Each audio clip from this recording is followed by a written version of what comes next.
Our teachers are fun and we have lots of fun learning. And with my friends, we have lots of fun. I like to play with my friends.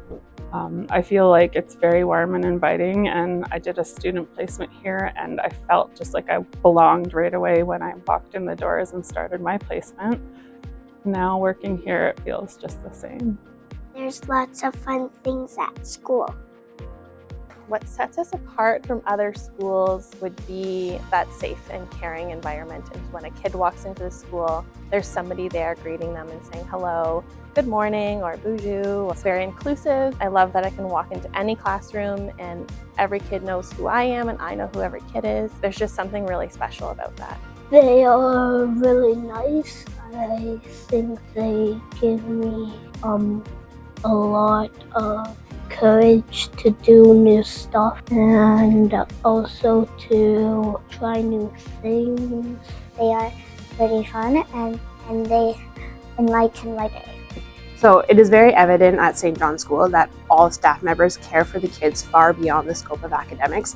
They ensure that they're valued, that they're cared for, and that they're heard.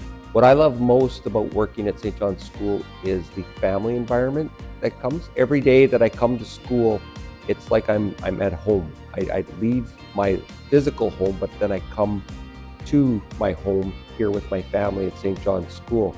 Like the fact that we get to have buddies, and that's really fun, and it's just priceless, like to see their faces when you come up and see them and stuff. We get assigned a buddy per year. You read to them, we have hot cocoa with them and play with them outside, and it's fun taking care of someone. I like how community-based it is and how we go and we'll play games with like the little kids, like how we do a lot of different activities here. My favorite thing about St. John's School is probably having really good teachers that are really good to talk to. They're just there for you when you need them, and they're good at teaching. They make just all around a good school. Because they have a lot of unique things, really cool assemblies, and I think if anybody else comes here, they would love it here.